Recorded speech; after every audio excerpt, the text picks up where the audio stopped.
થરાદના ભાભી ખાતે ગોસ્વામી સમાજનો ભંડારા પ્રસંગ યોજાયો. થરાદ તાલુકાના ભાભી ગામ ખાતે રહેતા ગોસ્વામી બાબુપુરી માનપુરીના માતૃશ્રી સ્વર્ગીય સીતાબેનનો વિક્રમ સંવત 2081 માગસરવદ આઠમને સોમવાર તારીખ 23/12/2024ના રોજ કૈલાસ ગમન થતાં તેમની પાછળ બે પરગણા થરાદ 1, થરાદ 2 તથા સગાતેડાનો ભંડારો વિક્રમ સંવત 2081 પોષ સુદ 14ને શુક્રવાર તારીખ 3/1/2025ના રોજ યોજાયો, જેમાં દસનામ ગોસ્વામી સમાજના સંતો મહંતો તથા સમાજના અગ્રણીઓ, યુવાનો તેમજ ભાભી ગ્રામજનો તથા મહંત શ્રી માનપુરી બાપુના સેવકગણ તેમજ આજુબાજુ આવેલ ગામના ગ્રામજનો નામી અનામી મોટી સંખ્યામાં લોકો ઉપસ્થિત રહ્યા. ત્યારે સ્વર્ગીય સીતાબેન માનપુરીના ભંડારા નિમિત્તે આવેલ ગોસ્વામી સમાજ બંધુઓને કાંસીના તાસડાની લાણી આપવામાં આવી. ત્યારે સરસ મજાનો ભોજન પ્રસાદ બનાવવામાં આવ્યો. જ્યારે અલગ આવેલ ગોસ્વામી સમાજ બંધુઓનો બાબુપુરી માનપુરી તરફથી ખૂબ જ સરસ વ્યવસ્થા કરી આદર સત્કાર આપ્યો હતો. રિપોર્ટર ઓમપુરી ગોસ્વામી બનાસકાંઠા સાથે કેમેરામેન રમેશગીરી ગોસ્વામી બનાસકાંઠા. રાવતપુરી બાપુ અને રાવતપુરી બાપુના ગુરુ હતા સૂરજપુરીજી મહારાજ.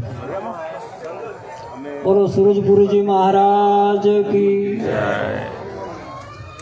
અને મેસરાના રાજપૂત હતા કાળમાં,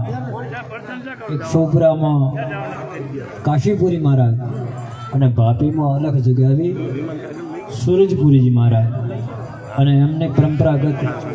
રાવતપુરીજી મહારાજ. અને આ 2 વર્ષ પહેલાં જ દેવલોક પામ્યા આપણા પરમ પૂજ્ય માનપુરીજી મહારાજ અને એમના ધર્મપત્ની સ્વર્ગવાસ થતા 12 દાડા બાબુપુરીજી એમના ખૂબ વ્યવહાર સાથીઓ દેખનું સન્માન. અને આ 12માના દિવસે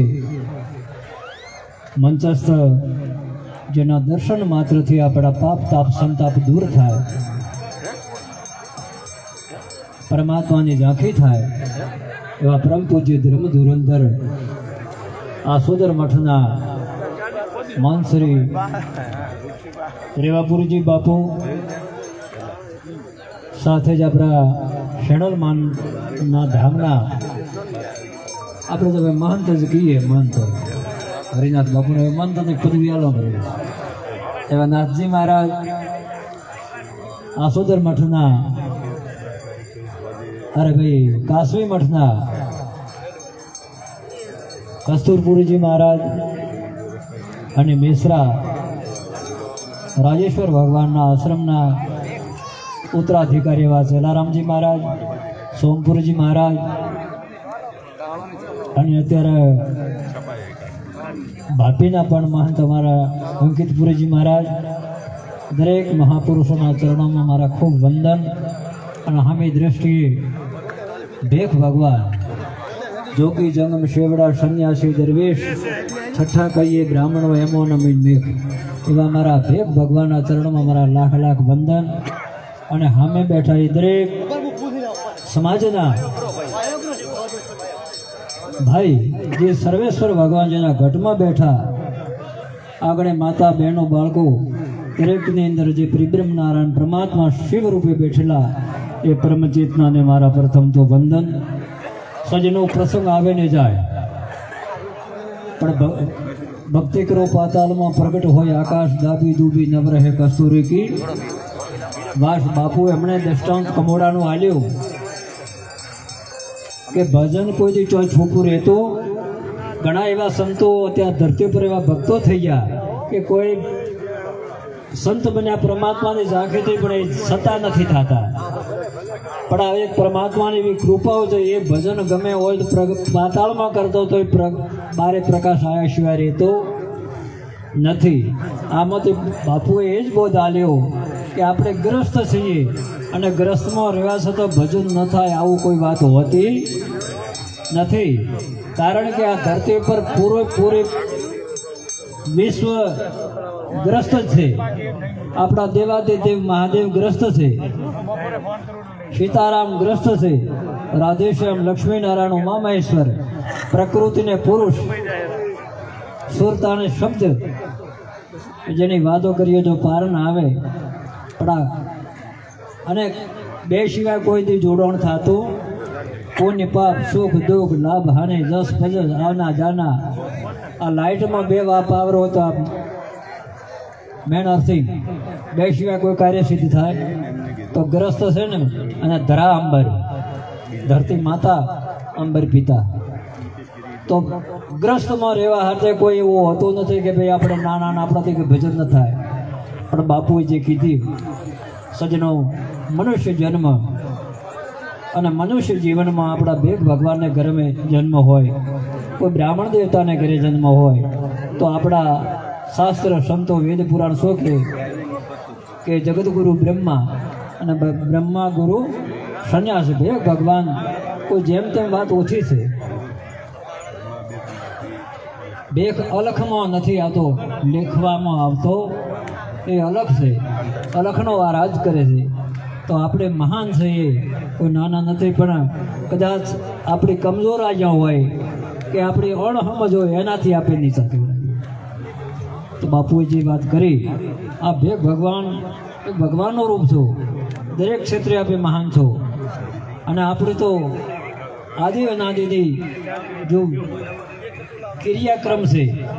એ આખા જગતથી પણ અનોખી છે પરમ તત્વને પામવા કોઈ ટાઈમ લાગતો નથી પણ ખૂબ આનંદ કેવરાય કબીરા દર્શન સંત કે સાયો આવે યાદ લેખા મેં તે વહી ઘડી બાકી કી દિન બાદ આવા સંતોના દર્શન જ્યારે કરીએ ભેખના દર્શન ત્યારે ભગવાન આપણને નજરે દેખાય તો આ મનુષ્ય જીવન આપણો એળે ન જાય એના માટે બાપુએ પણ ટકોર કરી કે આપણા રાત ગવાઈ સુઈ કર દિવસ ગમાયા ખાય 21,600 કોડી બદલે જાય બોલત બારા ચલત 18 કાળ ક્રોધજમ તીસા મૈથુન કરતો ચોહટ તૂટે કદ ભીજો જગદીશા એટલે આ બાપુએ આપણને હાણ કરી હતી કે પરમાત્માએ તમને એવી અમૂલ્ય ચિંતામણીઓ આલી છે એ શ્વાસરૂપી ચિંતામણીઓ